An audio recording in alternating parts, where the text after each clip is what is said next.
Thank you to our loyal listeners for returning, and a warm welcome to those joining us for the first time. I'm hopeful that all of you will continue to participate in our webinars and help spread the word. Ladies and gentlemen, I'm your host, Ed Mann, Director of Training and Education. I'm happy to introduce Captain Jason Vallery and John Eric Johnson from the Longview, Texas Fire Department. A few months ago, I asked people on one of our webinars if they had a subject they'd like to do a podcast or webinar on to let me know, and Captain Vallery reached out to me. We recorded his podcast in June, and it went live in early August. A link to the podcast will be in the email you'll receive tomorrow. Tonight, he will present 18 structure fire watchout situations, and his partner, John Eric Johnson, is going to be there to help him with any technical issues. So, Captain Vallery, introduce yourself to our listeners.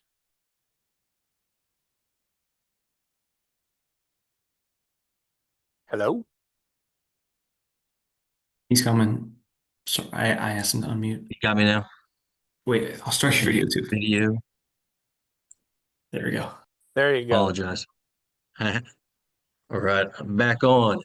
So thanks, Ed. Appreciate it. I'm a firefighter, like you said, in Longview, Texas, and thinking of y'all being an insurance company, and I have a background in safety, so I take a lot of the risk management side of what I've learned and done into the fire service. And one of the many classes that we've come up with is structural fire washout situations. So I thought that might be a good topic since it's managing risks, injuries, and fatalities of firefighters, and identifying some things that lead to that, and trying to prevent it, mitigate those problems as much as we can. Great. John Eric, you want to introduce yourself? Yes, hello everyone. My name is John Eric Johnson. I'm a battalion chief for Longview Fire Department. Worked here in Longview, like I said, for about 19 years. Been a battalion chief for the last 6 years. Captain Vallery was one of my captains on a truck company. I'm here to answer any easy questions, and I'm also here if we need a transfer of command. Gotcha. Thank you. So as usual, I want to go through the Provident webinar series slides with our listeners so you know who we are.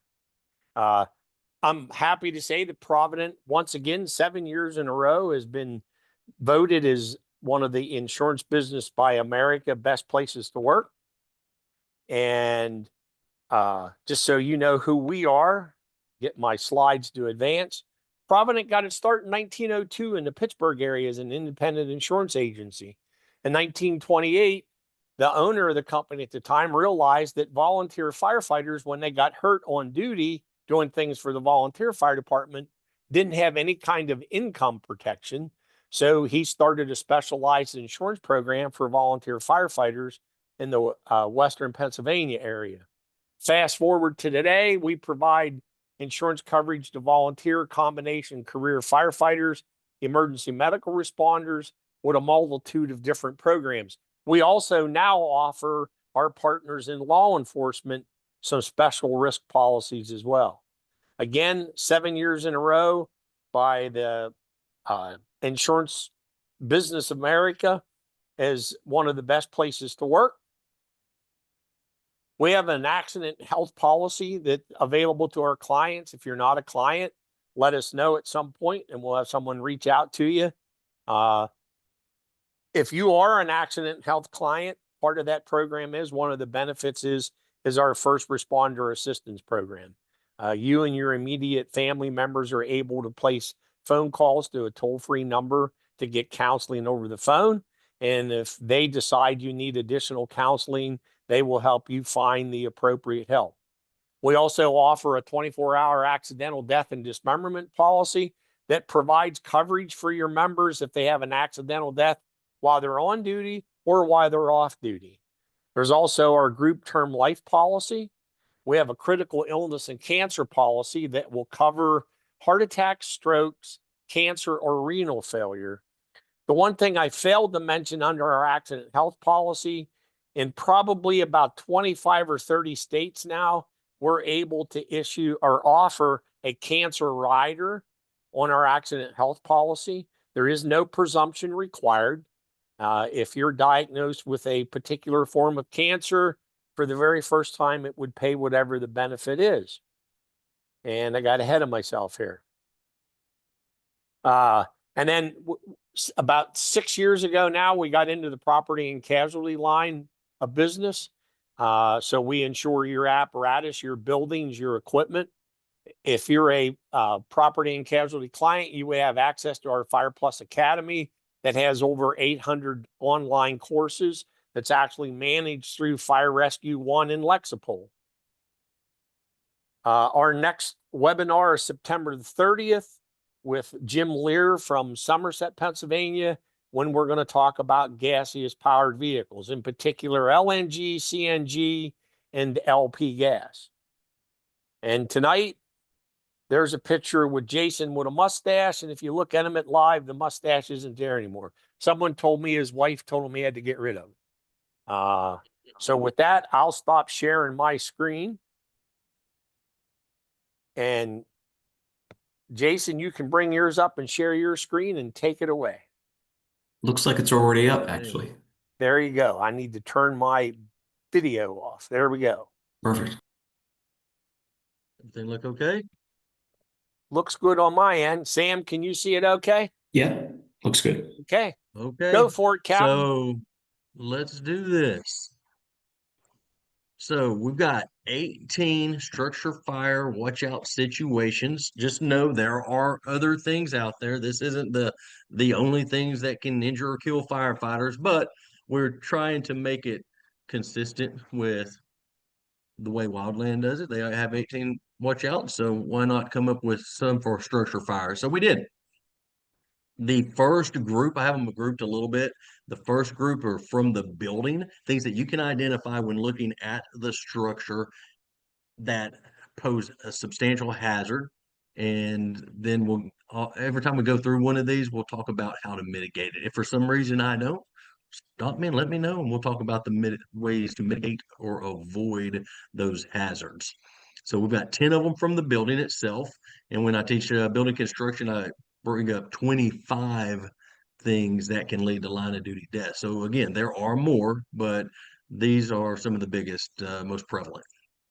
Next is from smoke, reading your smoke, some things that you may see that can give you intel as to some negative things that could happen. There's 4 of those. And then lastly, from the situation itself, there's another 4 items. So without going over them now and getting bogged down in them, we'll go over each one in a minute.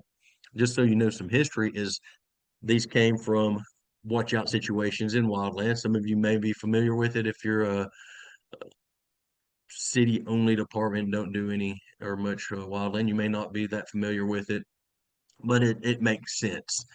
You come up with things that have known hazards that have caused negative consequences, and you learn them and you memorize them and you repeat them and you repeat them in your briefings, and you hear them so many times over the years that your mind recalls those in the moments in which you identify that problem.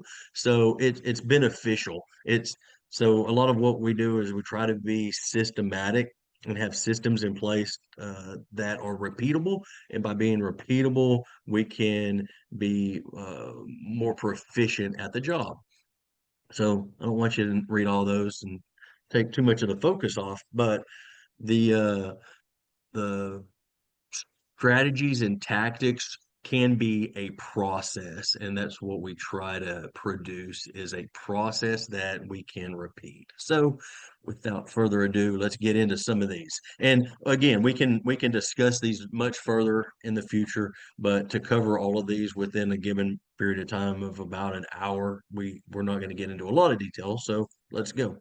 Number 1, with the structure, unreinforced masonry. And they're not necessarily in any particular order, like this is more dangerous than something else, or this is associated with more LODs than something else. I don't want to have to get into the debate about that. But unreinforced masonry is dangerous because it has the ability or the potential to collapse because it doesn't have steel reinforcement. So as is, you've got a strong building. However, whenever you have loading, side loading, timbers sagging, or any kind of dynamic movement, then it has a really high probability of failure. So you want to set up collapse zones if you have large fires. That means things are burning up, falling down, moving after 20 minutes, which is associated with deterioration of the structural components in which it will start to fail. If there's an explosion, a vehicle through the building, earthquakes, mudslides, whatever else you think of that could cause some kind of dynamic movement of unreinforced masonry walls. Unfortunately, most of the line of duty deaths, or a whole lot of them, are when we're doing defensive operations and we've already written off the building. We're not doing search for victims. We're really saving nothing, but we get up close to these walls and we have fatalities anyway. It doesn't have to be the whole building. Here's an example of some in our town in which they put these nice brick walls right up in the front so it looks good, but it's a big heavy wall that can and will fall down with major fire. We've got a video of small collapse here.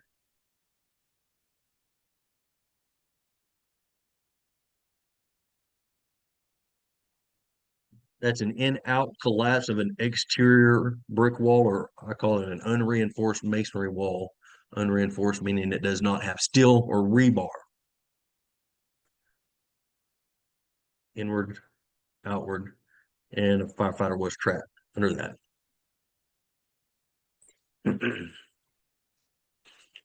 Here is a line of duty death. This was last year in Houston. A RIT team was, I believe they were softening the structure, so they're up against the wall. They were doing work, but unfortunately, just a large section of this wall collapsed, as you can see from the top of the roof line, above the roof line or thereabout, came out and caused a fatality and injury. Another picture of just the destruction or the amount of weight and load that can be coming down. It extends all the way across the street here. Again, probably during the defensive attack portion of the fire. It's really when you want to watch out.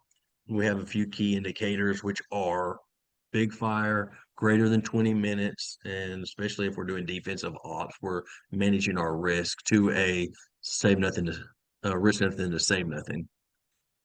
Okay, here's another one. Number 2, floor collapse. Oftentimes it's into a basement, not always, but more often than not. Firefighters will walk in on ground level, not suspecting or not identifying the hazards associated with the basement if they did identify it, and they'll fall into a burning fire. And that's there's a very low probability of survival if you fall into a room on fire. It's very difficult to apply water to a fire that's venting through a hole in the floor because it's got unidirectional airflow and you're unable to effectively apply water throughout that box. And typically it does lead to fatalities. So that's something that needs to be identified before you make entry. We're going to talk more about it when we do some reading of the basements. Other things, walls. We talked about unreinforced masonry walls, but other aspects of walls that fall. So I group a lot of things together. In addition to the wall, parapets. Parapets are the portion of the wall that extends above the roof line, like in these pictures here. But in addition to parapets, things that oftentimes will fall and contact a firefighter or overhang. So awnings or overhang signs, anything that's sticking out or anything that's sticking up from that exterior wall, you need to avoid during a large, significant fire. Cornices, that's that concrete decorative piece across the top of typically URM unreinforced masonry buildings in the downtown sections or older parts of town. You'll see those are very heavy. I've got a little video clip to show you of that in a second. And then sections of walls like we saw in that last picture from the firefighter fatality in Houston. Other things are soffits. Sometimes those soffits underneath walkways have some type of wire mesh, lath, chicken wire, whatever it is that holds it together. It's cementitious based and shotcrete, whatever they use. And those will come down in really big sections. So soffits underneath walkways oftentimes can fall down on their own, causing injury to firefighters. So if it's involved in fire, there's fire rolling out around that. You don't want to stand under those types of things. Another one is chimneys, especially during the latter stages of fire, significant deterioration of the building. They may freestand there for another week or several months until they bulldoze it. However, they may fall, and when they fall, those brick chimneys are very heavy and can definitely cause significant trauma and death. Here's a quick video of a cornice.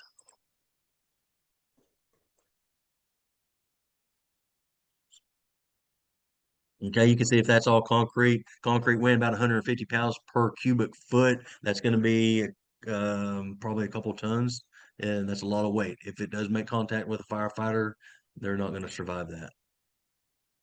Next, we have a chimney. This is a line of duty death. I base a lot of what our research is based on line of duty death reports. We've gone through everything and since the turn of the century and actually some before, and come up with a lot of stats and basically just things that repeat themselves. We need to make sure that that information is relayed. So here's an LOD of 22-year-old firefighter.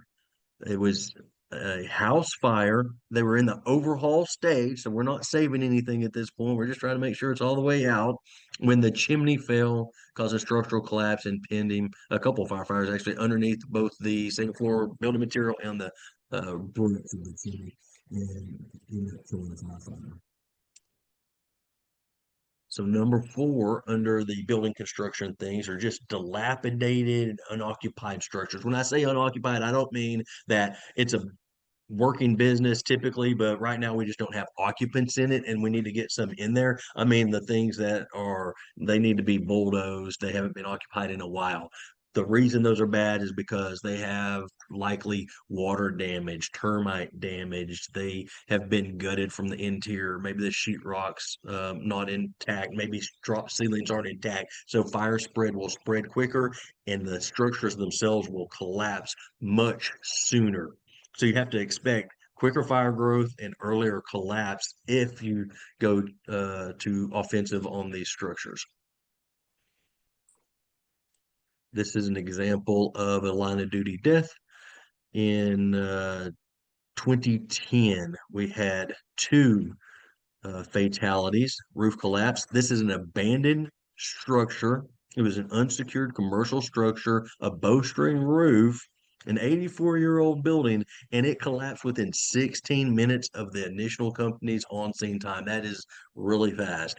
Typically, bowstring roof or otherwise will still last over 30 minutes typically before they collapse.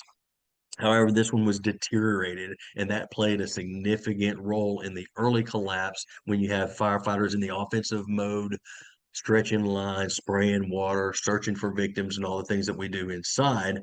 So again, we need to shorten those time frames and do a good risk assessment. If we know, like in this situation, that the city's said it's deteriorated, that should be on our hit list of we already have a risk assessment done. Unless we have known people inside, it's going to be a really low risk for us, or it's got a high risk, so it's a low probability of us doing things that are risky. Another one is double sealing. So this is a diagram from a line of duty death that occurred, if I'm not mistaken, in Coos Bay, Oregon, and it was an auto parts store, I think around 03. And I know there's a lot going on in this picture, but I'm going to draw some lines for you real quick. It has a parapet around the structure, all 4 sides. This yellow line is the roof line. So it's a shed roof draining water towards the back side, Charlie. Below the roof, we have the trusses, and underneath the trusses, this green line is the ceiling. So original ceiling, original roof, trusses that taper down towards the back. and the fire made its way into the attic space here from the rear wall above the mezzanine and traveled towards the front. So you can imagine you get a smoke read from side alpha, roof line is the majority of your smoke, but the fire is actually in the rear. It takes a while to stretch lines and get through all this shelving and everything to the rear. But the key thing that, or the hazard that we're looking at, is the fact that there's also a drop ceiling. So in the sales area where the customers are coming into the counter and they've got racks of materials, they put a drop ceiling in. One, it looks good. Two, it conceals the furnace. Three, it reduces their heating costs. But if a firefighter goes in there and pops a ceiling tile, looks up above that and says, "Hey, I don't see anything. It's clear. We're safe. Let's move on," and they just check the box, there's no attic involvement in their mind or to command, that can be potentially dangerous because they didn't actually check the attic space. The attic space is above the green line into the attic, which is where the trusses or framing is that holds up the roof, the yellow line, right? So that's the attic space, but we do have a secondary attic space or a plenum space or whatever it is between the drop ceiling and the original ceiling. So until you see structural members and the bottom side of the roofing, which may be metal decking and it may be plywood, it could be shiplap, whatever it is. But until you see all that, you really haven't assessed all the way through the attic. We call that a ceiling to roof report for that reason. We want to look at everything from the ceiling all the way to the roof. And then we get good intel to command and those that are looking for the fire. And also, it helps us to understand the hazards associated with that hidden void space fire within the attic and or above the ceiling tile in the lower attic space as well. Here's an example. Bryan Fire Department, the Knights of Columbus Hall. They have a big open area in which they have tables set up for a wedding or whatever events that they have, a kitchen off to the side like most halls do. They have an entrance on side alpha, the front. That's where they go in, where we typically go in. Long stretch to the Bravo towards the kitchen.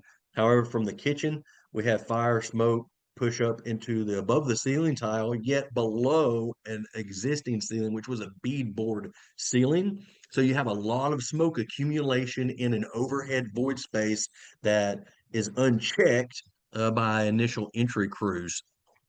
And that double ceiling caused entrapment of a lot of heat and smoke from the roof line. You can see the flat roof portion of the section uh, of the structure towards the alpha, which is by the trees.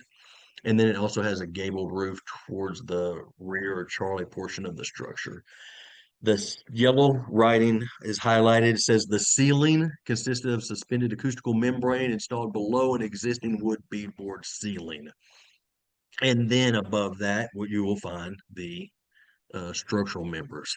So without that assessment, we don't know really where the smoke is. A couple other things, just notice other hazards that some of them we will talk about in the future is flat roof.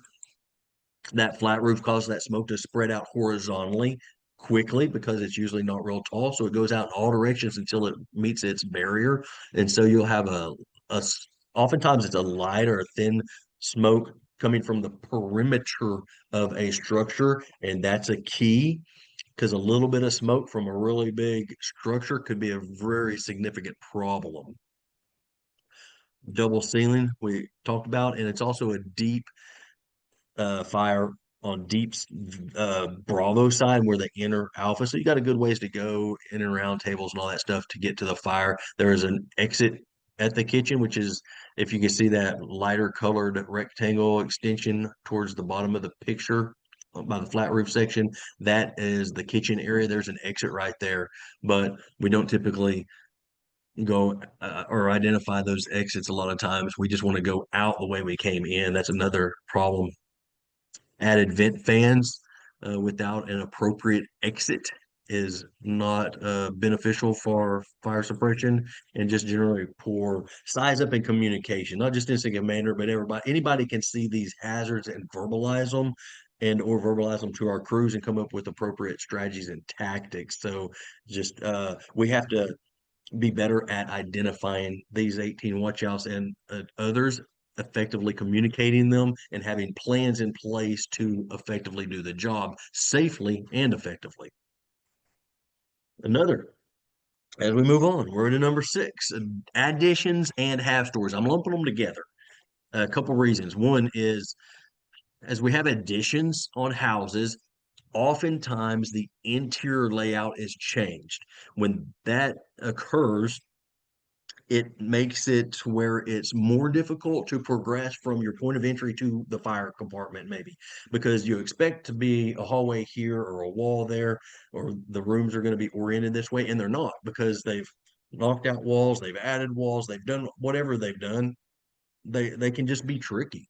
With zero visibility and an addition, that's one of the implications. It's just going to very likely be a harder interior search and push to the fire with working the hose. Also, whenever a lot of times when they add roof lines onto other roof lines, you'll have pockets within the attic. So different portions of the attic space are compartmented. Instead of just having one big attic space, you could pop up there and hit it with your hose stream and knock it all out. Well, not so much when it's compartmented. In addition, doing your ventilation can be difficult because you may be cutting over one void, but not another void space.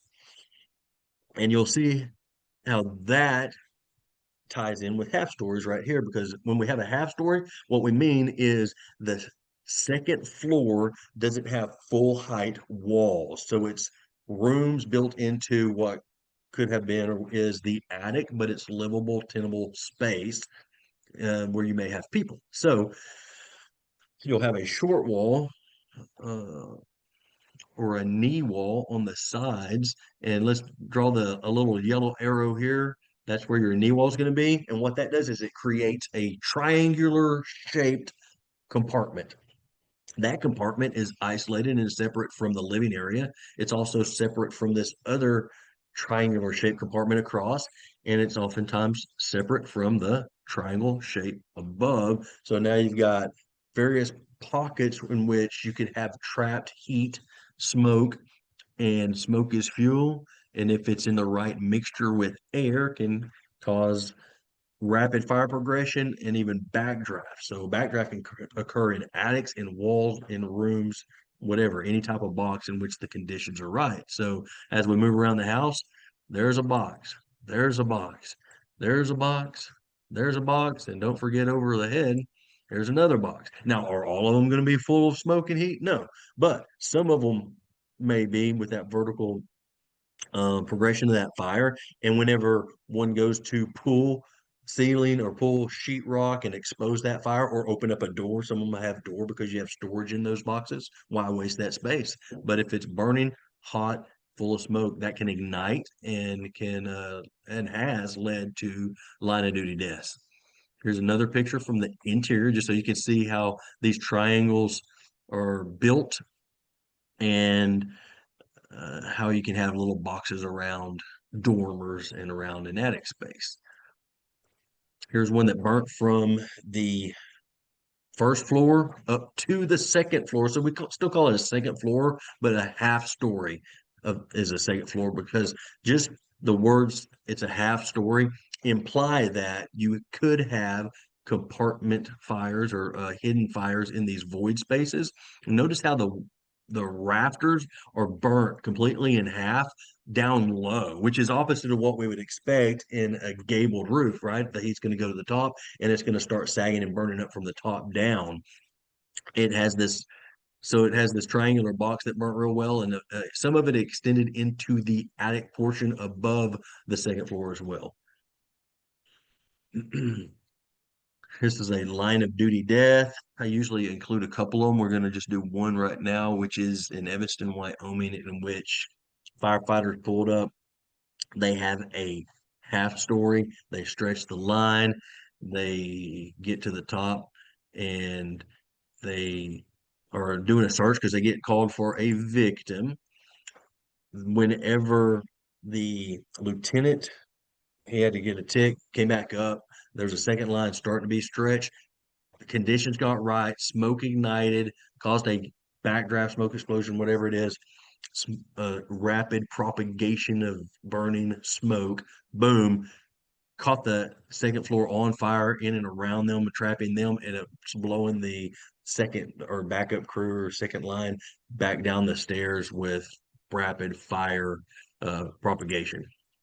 So a couple things that are common in line of duty deaths is it's the first apparatus or the first crew in, and they got reports of children inside, which amps us up, gets us excited, and makes us push our limits. And it should make us push our limits, but within a manageable realm of what we can physically do, what we can mentally process, and what we can do without causing too many mistakes.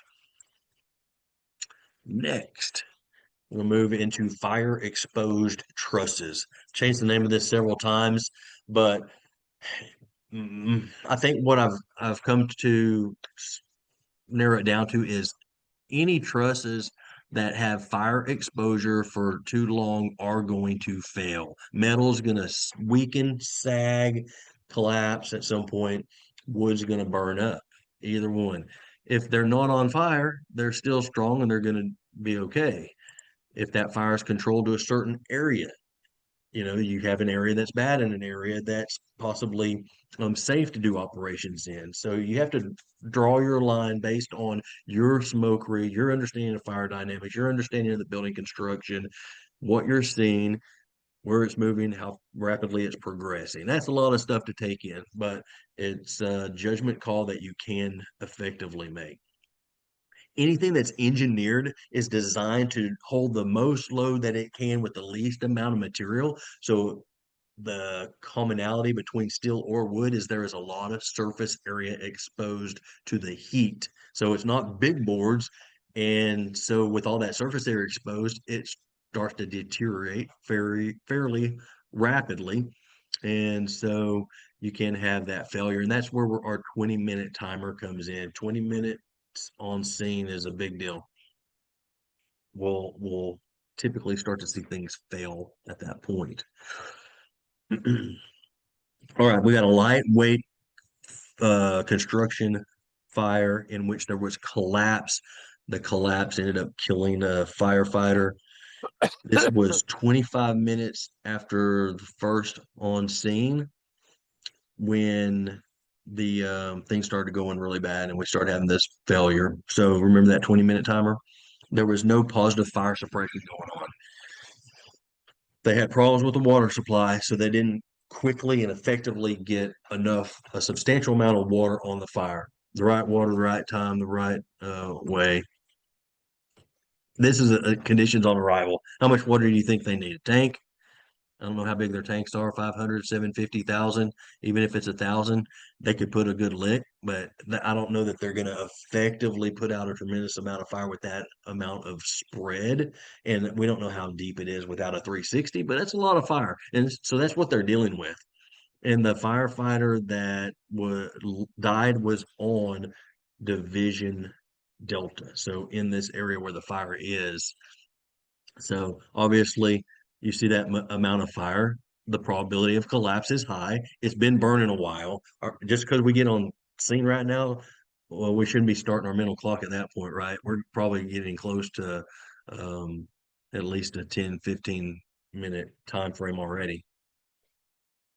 Here's another one. This is clay tile roofs. So clay tiles add a lot of weight to the structure. So on average, looking at a lot of industry data, I've found that they're about 16 pounds per square foot compared to about 4 pounds per square foot for just standard tar shingles, composite shingles, plywood decking, or OSB decking. That's a lot. That's 4 times more weight. And you think they have 4 times more trusses or rafters in there? They do not, or I've never seen it. That's a lot more wood that they'd be using, right? They just add the tile oftentimes after the fact. So it's actually, the structure strong enough to hold that up under normal circumstances. However, when fire is involved, it does cause a collapse a lot sooner. It also masks the deterioration of the structure. You cannot see the smoke penetration through the decking and the sagging and all the things that would give you indications of you can't walk on that roof. And when sections fall down, they typically fall down in pretty big sections and a lot of weight and have the potential to kill firefighters, trap firefighters.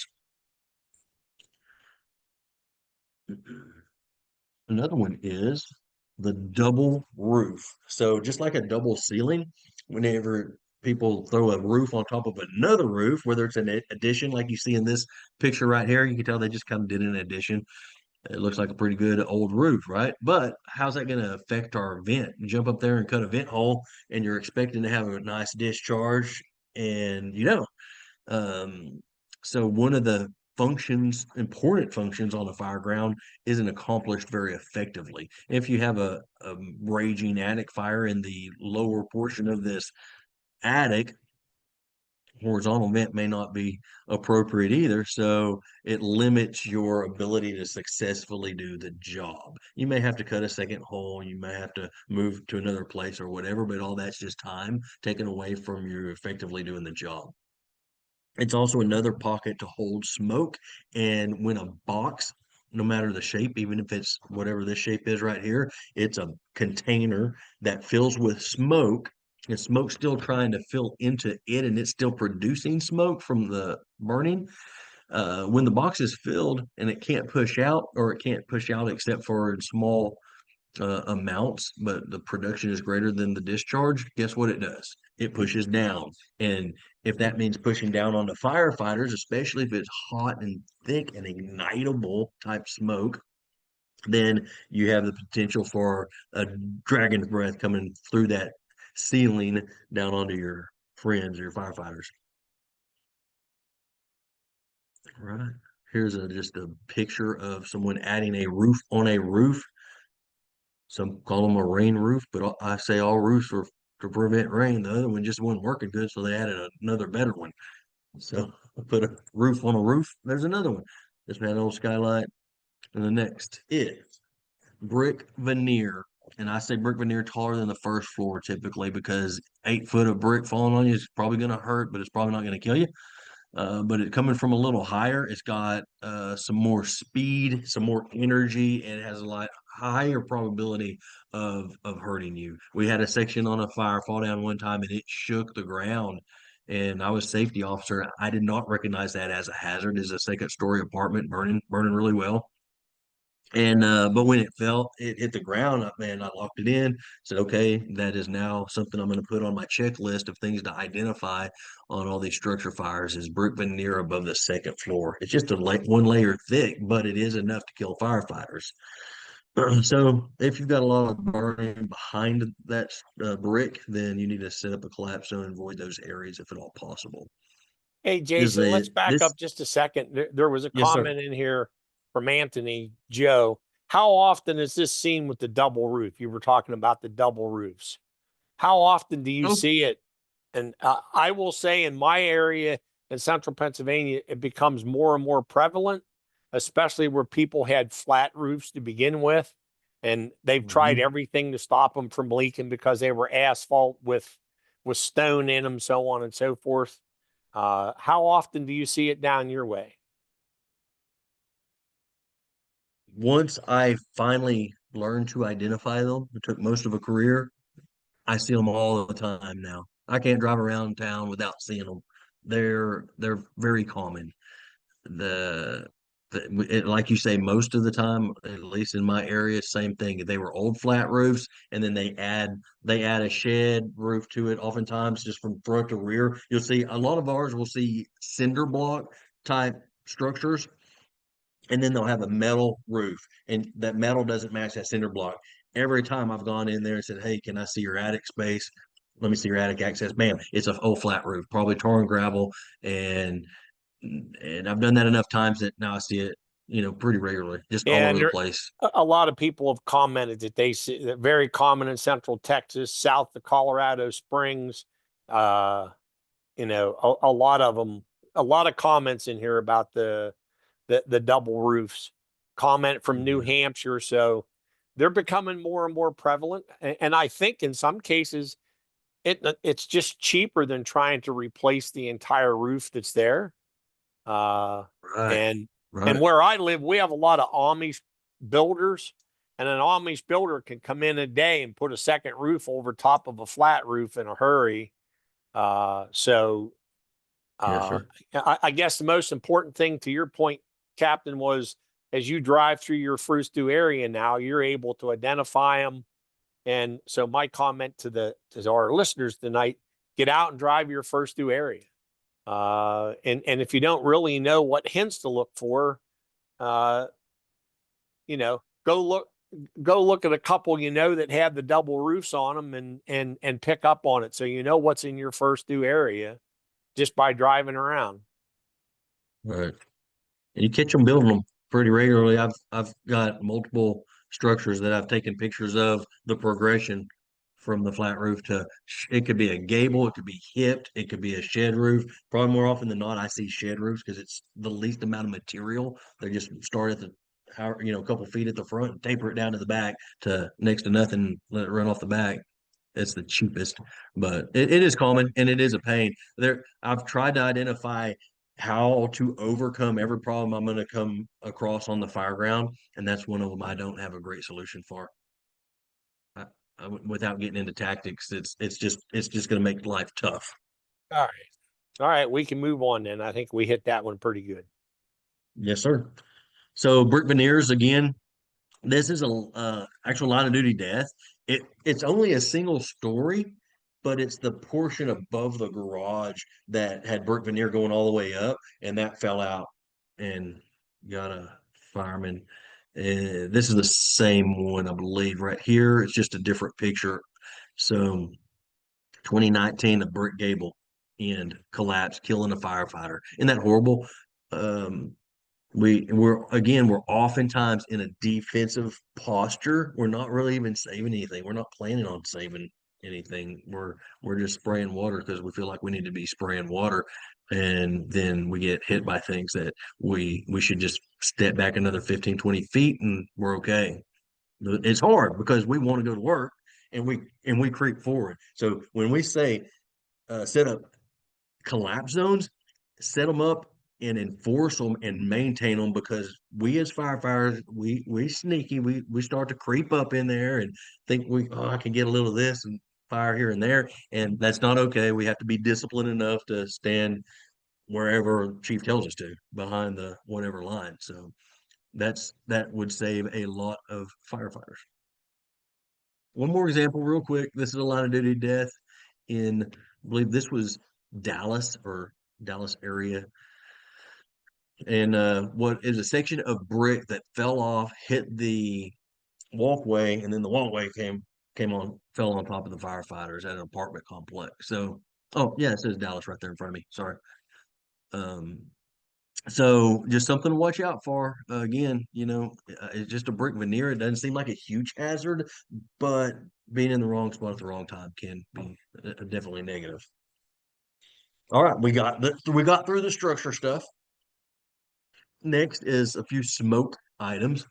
One, this is it's not so much reading smoke, it kind of is, but it's putting it into perspective. So smoke from the perimeter of a flat roof. It doesn't have to be a flat roof, but I say a flat roof because so many line of duty deaths are associated with flat roofs, because we're not fighting a house fire and we want to fight commercials just like we do house fires, and we shouldn't. There's definite differences. So you see in this picture this thin, light colored, slow moving, small volume of smoke. I'd say light gray smoke coming from the perimeter. It does not seem significant to the casual observer. This is an awning that sticks out, a parapet that sticks up. So you've got two of our hazards right there, things that can fall on your head, a soffit probably underneath this awning, and they have to walk across these clay tiles to pop over that parapet to get to the flat roof. Okay. So that's what we see. Now let's watch this progress. And I think this is Tucson. I think it's Tucson. Whoever made this video, thank you. Appreciate you letting me utilize it for training because it's an excellent video. Here we go. We're going to play a little clip. It is fast moving smoke. It's got a rapid rate of discharge. You see that? Speed is king. Roll backward to that. Now we've got a large volume and ignition. Boom. Man's hit with debris. So this is the side of Bravo. Same perspective, but bam, you see that? Smoke ignition, rapid propagation of fire. And then if you'll watch the rate of change after the fact. So we had the right condition. The smoke is fuel, oxygen, heat in the right mixture allows for that ignition and boom, explosive propagation of that fire. So after that occurs, see the smoke color change. Now it's darker, dark gray smoke turn into black rapidly. That means there's fire behind it. Black smoke's coming from orange, and now it's just thick black, and it ignites.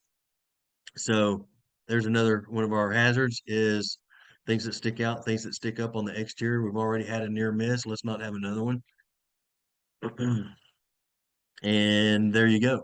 So thin smoke coming from the perimeter of a flat roof. Just don't drop your guard.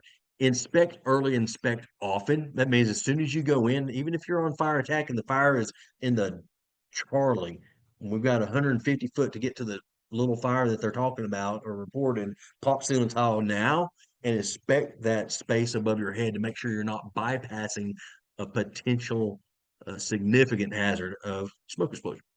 Background. I don't want to split hairs and defining those. We'll just group them together. Okay.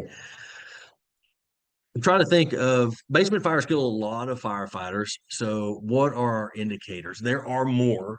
One is identifying it with the structure when you're doing your walk around. Floors below. Got to get a 360. That's a must. Another is any fire or smoke coming from what looks like the ground.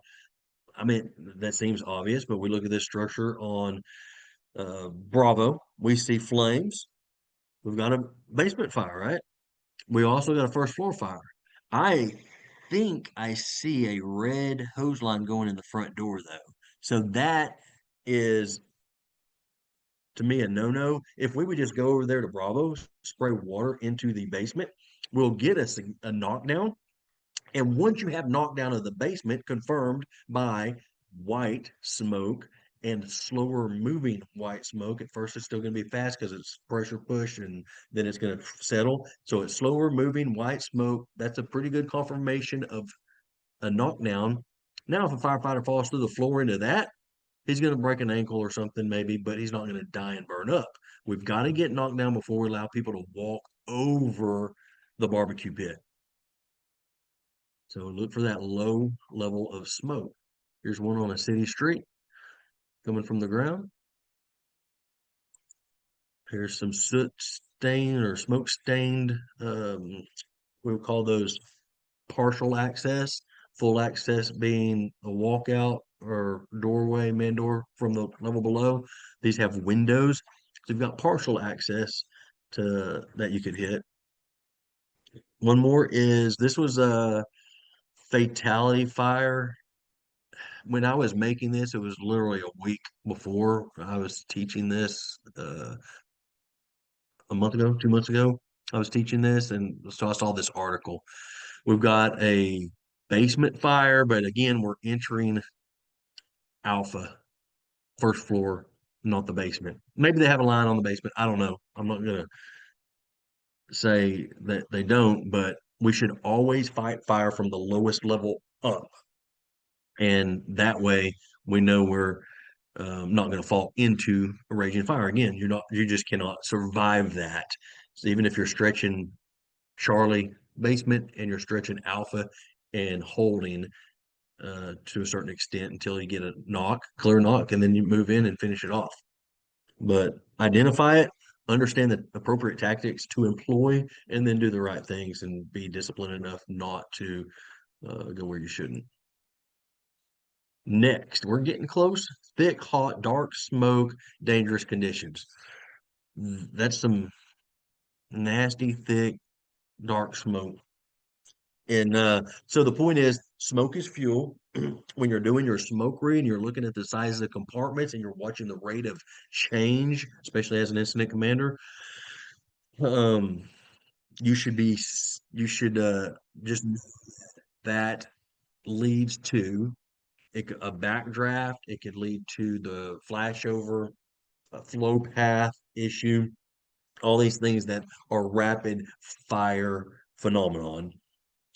So pay attention to that. Turbulent smoke, that last one could have been a picture for our turbulent smoke, but turbulent smoke equal flashover. Fast moving dark smoke coming out and swirling means impending flashover. Green smoke's been out for 20 some odd years. It's been out for a long time. That's been, I don't know, just ingrained in my mind from Dobson over the years. So we need to identify it though and employ tactics to prevent it. What's so bad about flashover? Well, it's just such a rapid change. This is a vent induced, but it's a nice little video. We got some fast moving smoke. It's kind of hard to see. You get a little bit of see how quick that is. So even without a friend helping it over here, we did have fast moving smoke, and then bam, there it goes. Now we've got a significant amount of fire. Windows breaking, doors blowing, and fire's coming out pretty much everywhere it can. So that's just a rapid progression to flashover. So I have a diagram of that. I'll show in just a second. Let's talk about another. This is active fire after 20 minutes on scene. Most of these line of duty deaths reports and incidents that we've occurred, it's not one thing that goes wrong. It's a number of things combined that lead to major problems. This is just an example of 20 minutes on scene. We need to be making effective progress. Otherwise, we need to either go defensive or change our strategies substantially. So everyone knows about the Charleston Sofa Superstore fire, 2007. We see some small volume of thin gray smoke from the roof line and a larger volume of brown thicker smoke coming from below the ceiling line on Division Alpha, and the fire started on the loading dock on Charlie, right? So that's a long way that it's moved. So the smoke from the ceiling's probably been filtered through distance and maybe some resistance. Dumpster fire was at 7-11. So we're looking at time frames here. We go, what is that? 16 minutes in, 16 minutes later, we get report that there may be a trapped employee inside. And this is a dumpster, but it's slowly progressing into the structure. There are several transmissions that are hard to read that are lost, need help, or which way out, or something like that. There was like some semi-distressed reports. At 7:31, so now how far are we in? 20 minutes, right? Things were already getting fairly bad. This picture is prior to window breaking, but then we want to do good, so we break some windows. Just remember, you break a window, you can't close it. You open a door, you can close it back. Windows, we can't change that. The bigger the windows, the more air, the more significant the changes are. So we've got to be very, very careful to breaking windows. It has to be for a very specific positive purpose. And when we do so, we need to know three things: is where is the air going into the structure? How is it going through the structure across the fire? And where is it coming out? If you know all those three things and you know that it's the right thing to do, then you can break windows. So just after that, within a couple minutes, we get the Mayday. And then we get an evacuation order. This is 23 minutes on scene at this point. 07:35, brown smoke pours out the front windows. The next minute later, thick black smoke rolls out the front windows. Another minute after that, the fire rolls out the front window. So we get that rapid fire progression from it's getting pretty bad.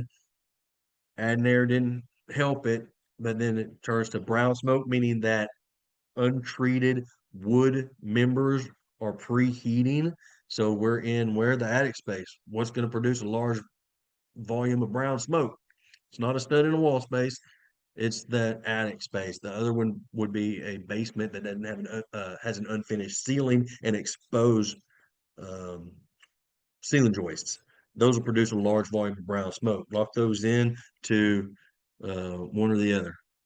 Is it coming from low or high? And then you know where it's coming from and what's about to happen. So rapid rate of progression because we didn't have a clear plan as to what to do about it. There's our large, very large volume of smoke produced from side alpha. Next, any questions? All right. Next, high winds. We're getting close. How we doing? High winds. So here's just a picture or video. Stole this from something. So just look at the rapid burning. And anybody ever have a barbecue pit or a burn pile or something like that, and you put your blower to it, or you just blow a fire, that you're not adding oxygen. It's still 21% oxygen, but you're adding that air quickly. That's what wind can do. So high winds can propagate a fire really fast. And to be more specific, though, if you have a structure fire, we're sticking to structure fires, and the fire is primarily on the windward side, so where the wind's coming from, that's when it's a significant problem. If you may not even have anything open on the backside yet, but you open the front door, because that's what we usually do, right? It's the easiest, quickest way. We open up the front door, we're making our push towards the Charlie, wind's coming from Charlie to Alpha, and halfway down the hall, the windows break out from the fire, and then we've got our flow path created, and the wind's assisting it. So it's a wind assisted flow path that's rapidly progressing down that hall, and that's been known to kill multiple firefighters, even with hose lines. So high winds is something to consider anytime we have high wind days. You know, somebody use their battalion chief or someone will put out, hey, be cognizant of high winds, and that's specifically what we're thinking. Another one that could be associated with that is elevation change. Fire here has a vertical path up and out somewhere else. That can cause a rapid flow path, but you take that and then you add wind. You got wind and elevation change, say up the stairs to the next level that has an exit. Then you really have a rapid rate of fire spread. So we've got to keep all those things in mind as we are assessing our structure and coming up with the best strategy. So high winds, fight with the wind at your back if it's on the windward side. Quick.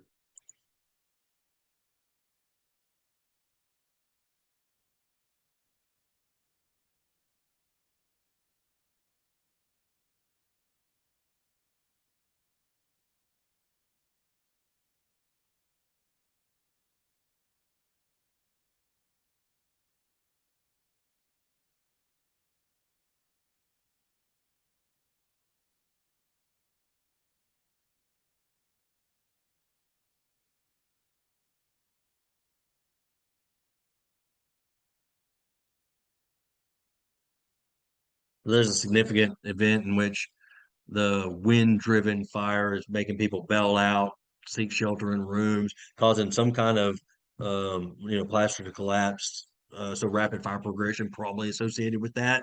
And if it's hard enough to knock a mask off the guy's face and cause inhalation of smoke, that's bad. So lots of bad things going on, and wind was a significant factor. Next, so rapid changes. This goes back to our kind of flashover thing. So if we go back to our fire curve and our fire dynamics, and we have this slow increase in the heat, or now they use heat release rate. The heat release rate is slowly increasing between stage 1, stage 2, and then it makes a pretty sharp upturn to fully developed and the whole room's on fire. You're looking at a couple hundred degrees as it's starting to go up. That's tolerable. We can make a push through that. We spray water if if we're feeling hot, and cool the environment as we're making our push. But if we have a rapid rate of change, it's just uncanny, right? It should be hotter as we're moving towards that fire. But if it's quick, we know that there's a problem. So that's very likely because of a flow path. It's because of a flashover, or maybe there was some level of a smoke explosion or backdraft or something like that, which caused a rapid change. That dynamic fire phenomenon. Water is your solution, and appropriate ventilation is another solution. And last resort is getting out of the flow path or getting out of the environment, but always utilize that water. So typically from the start of that upturn to full room involvement is somewhere between 20 and 40 seconds. So it's a really short time frame. That's what we're looking for. That's where things go bad quickly. Here's a graph on some test burns done by UL, and you can see the time frames here, and that's where I got that from, or multiple other test burns. 20 to 30 seconds, and you're going from tolerable to intolerable conditions that'll burn up your gear and melt your mask. All right. Flowing water on the fire doesn't seem to extinguish it. So these are situations that we're in. So I'm picturing interior firefighting operations. You've got multiple rooms involved, and you're trying to go from box to box, room to room, and you put out a room, yet it just doesn't seem to go out. So how do let's see, we got a video. Let's watch this video. We'll talk through it. We got a man here doing some work. He's applying water. He's I don't know, maybe 10 foot away. He's spraying water, but no, fire's not really going out, right? So nozzlemanship is where you place your body and how you spray your pattern, how you keep your bell open, all the things that a nozzleman is responsible for. He's doing some work, but watch the difference when he gets to the threshold of the door, which we almost never get to see this well, but he gets to the threshold and then he applies some water, hits it high, gets some banking, turns the corner a little bit, and then you'll see a lot better fire suppression. We black it out, and then things are a lot better. There's a little bit of smoldering that needs to be finished off, but he's got a good knock. Now, say you do that, you get a good knock, feel like, oh, all right, we got this room, we got a knockdown. And then you start moving, but that room just lights right back off again. Boom. And it's like going, the whole thing. That's an interior rebound effect where you put it out, but it just is going again.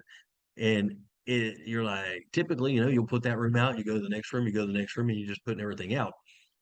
But when those rooms are connected, say Jack and Jill type rooms, or however they're oriented, in which rooms are connected to other rooms. So there's two reasons that I know of that causes that effect, and that is the room is being fed by fire from beyond or below. So the room beyond is fully involved, floor to ceiling, post flash over, getting it. And as soon as you put this room out, you're like, yeah, I did good. But there's so much smoke production and fire infill back into the room that boom, it lights back off again. What the heck? So you do that 2 or 3 times. No, it's coming from beyond or below. So if it's beyond, you got to push over there to the next doorway and hit that next room. That's the solution. Notice how he gets to the doorway and then he can turn his nozzle and cover more of the room, and then the fire goes out. Well, sitting back across the room and spraying into a room on fire does not put the room out very well. But once you get to that threshold and get past that threshold with your nozzle, move it around a bit, bam, fire goes away. So you need to do that from room to room to room as tolerable.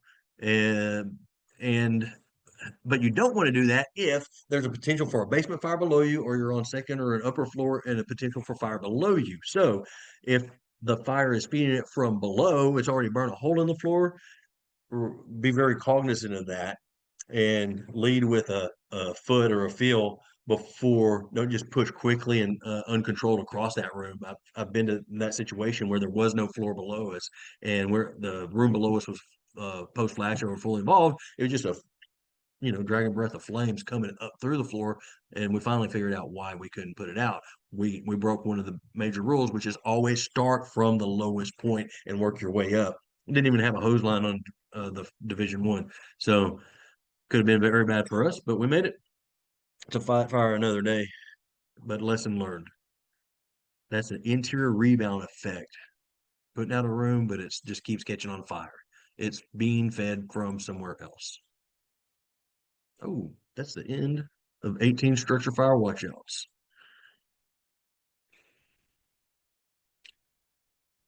Okay. Okay, so where we go from here? there was one comment in here from Andrew when we were still when you were talking about the veneer. Was the brick higher than the first floor or second floor as a watchout? And if I remember your comment correctly, it's all a potential problem, but the brick falling from the second floor is going to create more injury to you than the brick veneer falling from just the first floor. Am I correct? That's correct. Okay. All right. Yes, So sir. either way, the veneer could fall. It's going to hurt you more if it's coming from a higher level. Yes, sir. All right. So there was a comment in here from Nick Dykstra.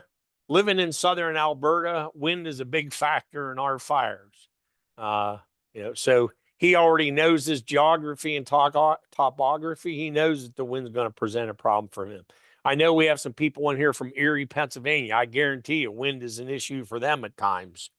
You guys, I spent time in Wyoming in the Dakotas. The wind out there is certainly an issue. There was a comment in the Q&A.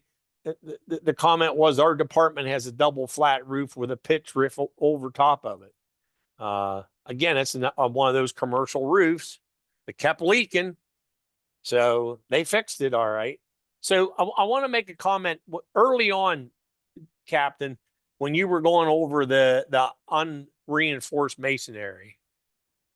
As you were going over that, I can tell you, and I'll share this with the group, during my time as the state fire commissioner in Pennsylvania, I can guarantee you that I went to at least one line of duty death funeral attributed to every one of those points that you made under unenforced masonry. Chimney collapsed well after a fire, crushed a firefighter, killed him. The front of a storefront fell on to an overhang, fell on a firefighter, killed them. So the other point I want to make is, and I want you to chime in on this with your opinion, but I'm going to voice my opinion here. I had a very dear friend of mine who I've always had a lot of respect for and still do, made a comment to me one time that he quit reading line of duty death NIOSH reports because they say the same thing every time. And my comment to him was, did you hear what you just said? And what do you mean? Well, if you quit reading them because they say the same thing all the time, then I got to wonder whether or not other people are reading them once they've been printed. We're not learning our lessons. If NIOSH puts a report out, if NIST does a study on an incident and they make it available to people, and then we turn around and injure or kill a firefighter in the same way, what do you think? Are we getting better at paying attention to those reports, or are we still kind of status quo? I think we are getting better in that LODs have decreased over the years some. However, I think we draw a lot from them. I even wish we could do more, but the thing is understanding not just what causes them. We talked a bit about it. We talked a little bit about how to prevent it as well. I think I tried to hit that on every one of them, but it's somewhere in between there is the risk assessment. In the fire service, we don't really teach a good risk assessment process. We do teach that in some of our classes, Fireground Operations classes, and coming from insurance, you do that, right? You do a risk assessment. How much do I charge to protect this? Because what's the probability and the severity of the bad things that could happen?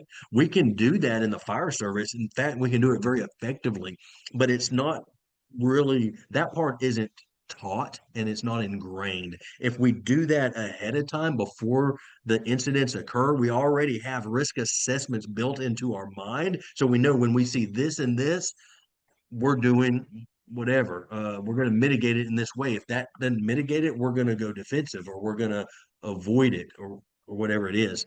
We teach 5 different strategies, not just 2, not just offensive and defensive, but 5, because you can mix and match how you approach that fire attack. Maybe it's not safe here, but it is safe there.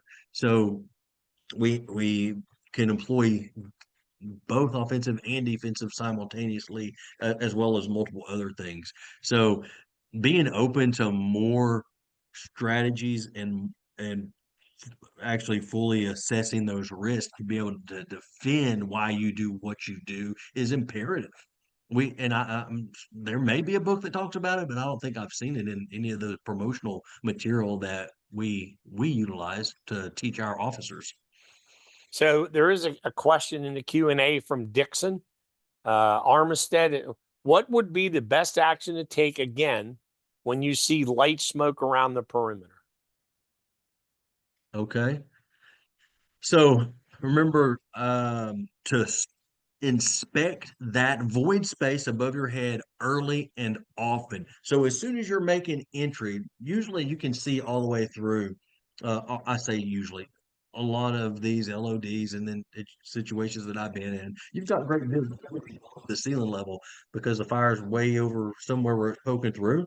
So pop ceiling tile, they're cheap and it could save your life.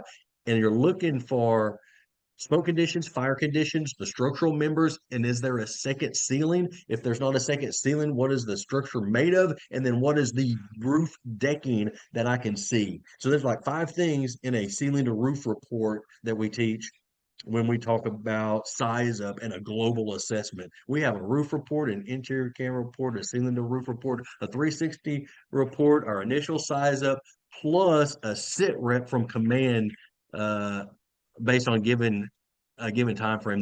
We're this far in the incident, and so you put all that together and you have a continuous and global assessment of the structure from every angle that keeps everyone on the fire ground informed about what's going on, hazards that they're seeing, and then hopefully being able to make really good competent decisions based on more information than we typically relay. So you got the smoke around the perimeter, slow down a little bit, do a better assessment. Don't be afraid to raise some ceiling tile and look above that false ceiling as you enter the place. Right. The bottom line is you're trying to locate where the fire actually is.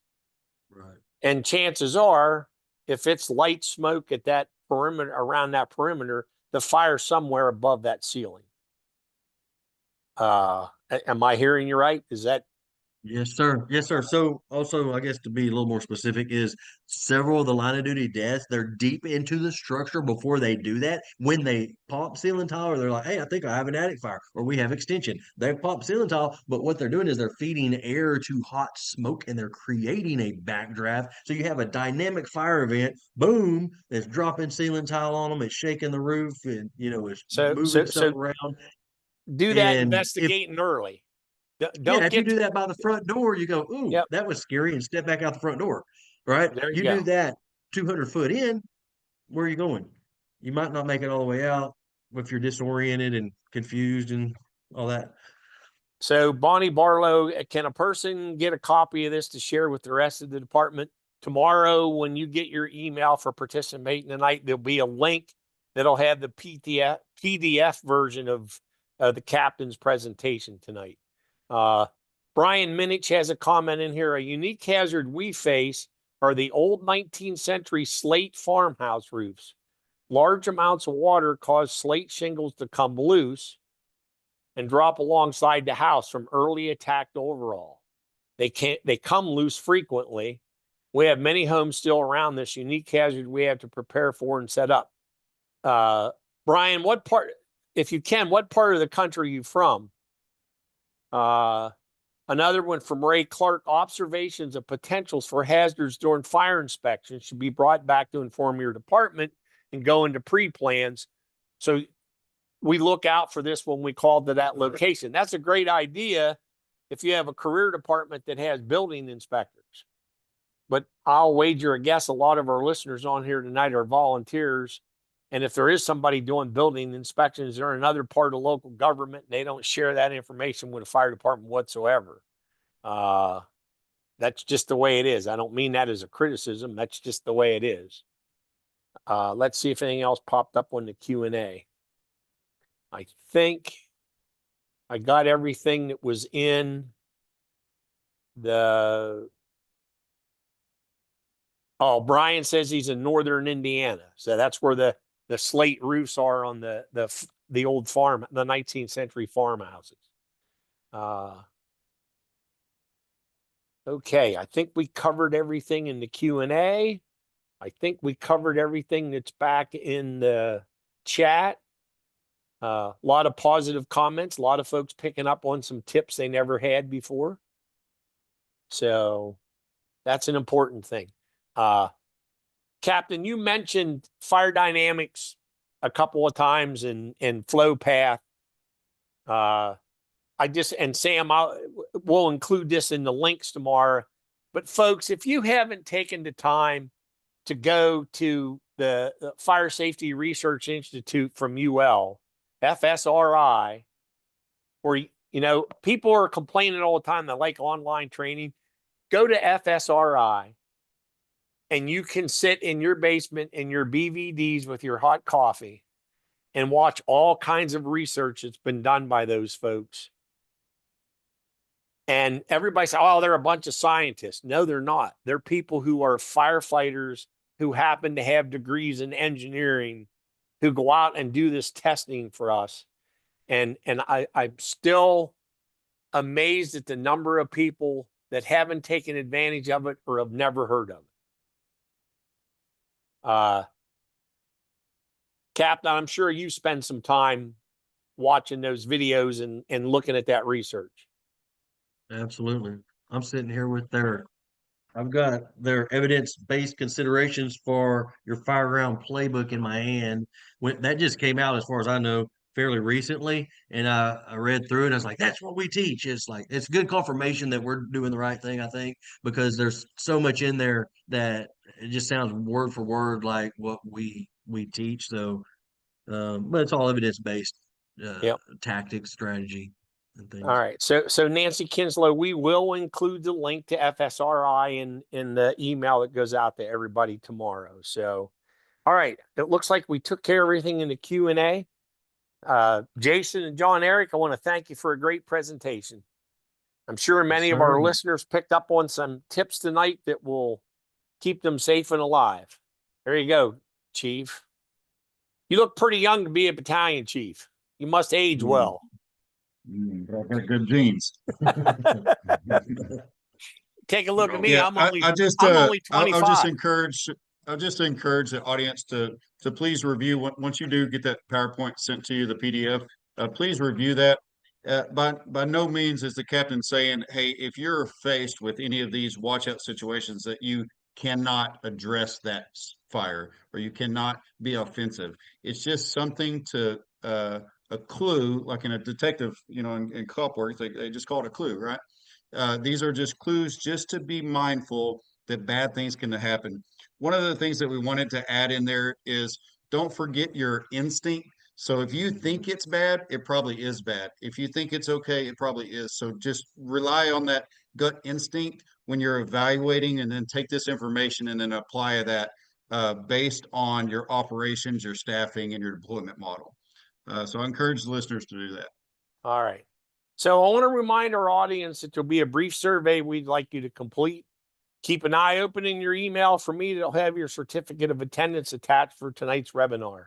Again, tonight's episode will be uploaded to providentins.com. You'll receive a link in an email within the next day. Please check your spam or junk email before sending me an email telling me I don't have my certificate yet.